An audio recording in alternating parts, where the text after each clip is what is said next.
Hi everyone, welcome back to my channel. If you're new here, my name is Nicole and today you're in for a treat. We're heading deep into the heart of Bangkok's food scene. From buzzing street markets to fancy riverside dinners, I'm bringing my biggest appetite yet. But not every dish can win my heart. Only the best of the best will earn my very own Nicole Star, my personal seal of foodie approval. So grab a snack, settle in, and let's see who can make the cut.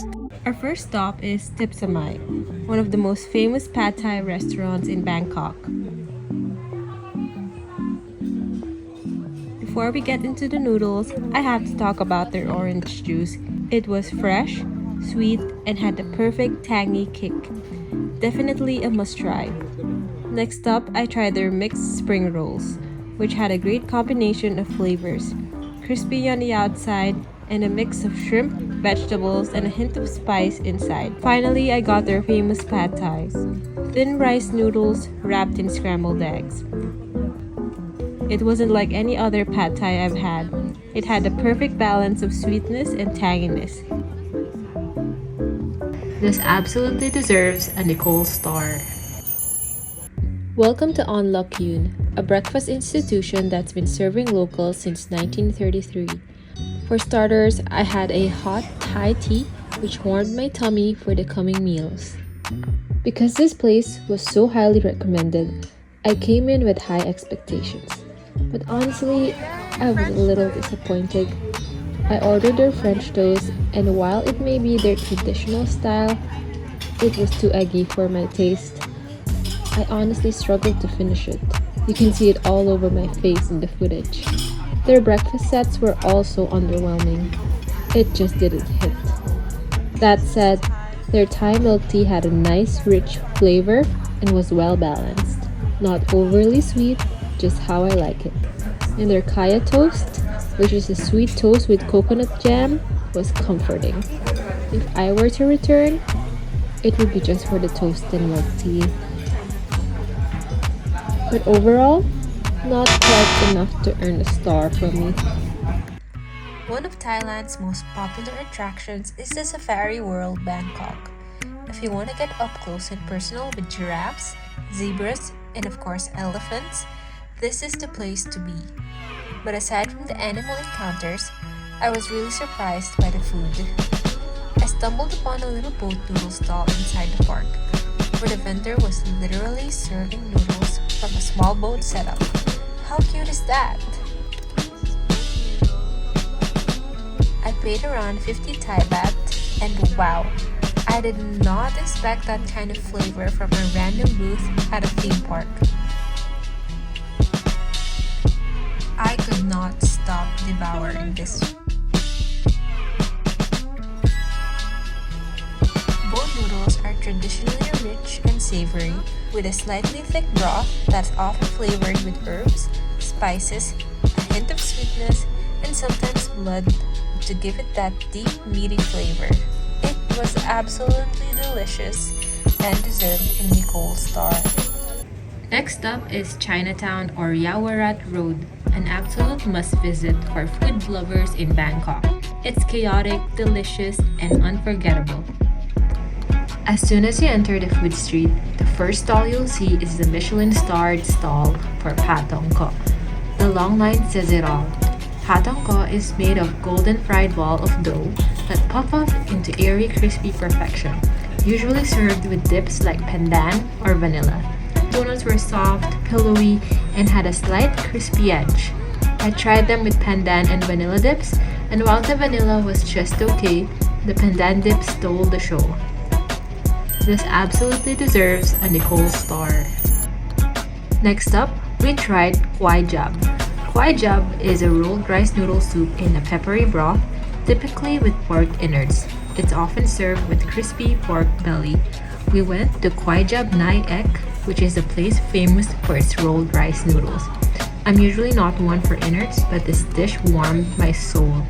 The broth was rich and had a comforting kick, and the rolled noodles were so fun to eat.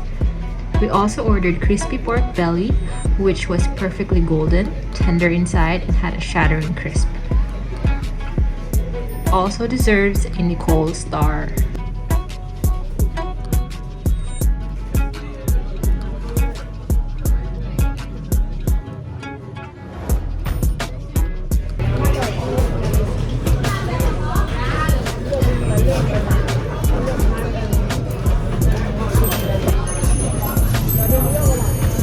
I also stumbled upon this stall that was serving a mix of purple and orange balls. Turns out these were fried sweet potato balls made from orange and purple sweet potatoes.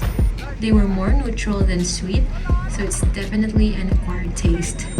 I personally wanted more sugar in the mix, but the texture was interesting and fun to try, so I'm still giving it a Nicole Star. Next, I got to try Khanom Krok, which are mini coconut milk pancakes that are soft in the middle and crispy on the outside. These are often cooked on a hot griddle and served warm in pairs. These were such a delightful surprise and it deserves a Nicole Star. Next, I got to try Khanom Bueang, which are Thai coconut pancakes. These are crispy rice flour crepes filled with coconut cream, shredded coconut, and golden egg yolk threads. They were light, fluffy, and had just the right amount of sweetness. I really enjoyed this one and it deserves a Nicole Star. I also got to try for the first time Tanghulu, and I swear it's now one of my favorite desserts of all time. Tanghulu is skewered fruits dipped in hardened sugar glaze, giving a glossy and crackly shell. It's juicy on the inside and it's perfect for me. I felt like a child discovering chocolate for the very first time. And of course, it deserves a massive Nicole Star. Of course, I had to end the night with this Thailand's classic beloved dessert, mango sticky rice. The mangoes in Thailand are unbeatable, so juicy and so sweet. Of course, deserves a Nicole Star. Now let's go to ICONSIAM, one of Bangkok's most luxurious malls. Famous not just for high-end shopping but for its incredibly diverse food scene. On the lower floor, there's a full-on floating market-style food court with dozens of local vendors, and I was set on finding something unique. But here's what actually happened. I got tempted by khao soy, a rich and creamy coconut curry noodle soup that comes with egg noodles, tender braised beef, crispy noodles on top, shallots, and lime. It was flavorful, comforting, and that contrast of crispy and chewy noodles, perfect. Still, I'd say the boat noodles I had earlier stole my heart just a little more. But this one is still absolutely worth trying, and it deserves a Nicole Star. Next, I finally tried something I've seen a lot back home, Tra Mue milk tea. It's super popular in Thailand, and surprisingly, this was my first time trying it at the source. I actually ended up wanting more. Also deserves a Nicole Star. Now let's go to the fancier side of the food scene in ICONSIAM. We went to Fallabella, the Riverfront, because we wanted to sit somewhere nice with a view. The location, gorgeous. The food, okay. And the service, absolutely terrible. We ordered the grilled squid, crispy pork with spicy dipping sauce, stir-fried shrimp, and Thai fried rice with shrimp paste. The wait was horrible.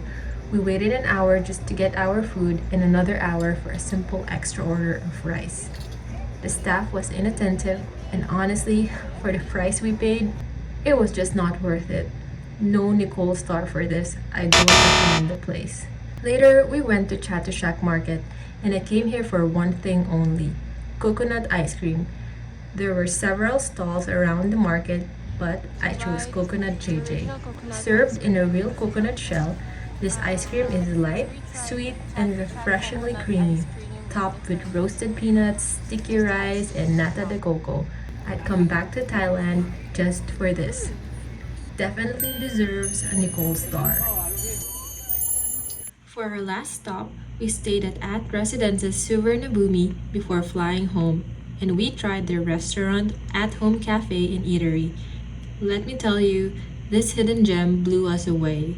We ordered a tom yum fried rice, crispy fried chicken, tom yum goong, dipped fried sea bass with sweet and sour sauce, molten lava cake with fruit, and Thai milk tea.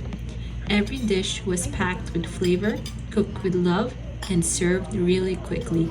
The chef was definitely someone with serious culinary skills. I couldn't stop smiling with every bite. You know, sometimes the best food isn't where the crowd and long lines are, it's tucked away in places like this. This deserves a massive Nicole Star award. Before our flight, I spotted Pangcha at the airport and decided to give their Thai tea a try.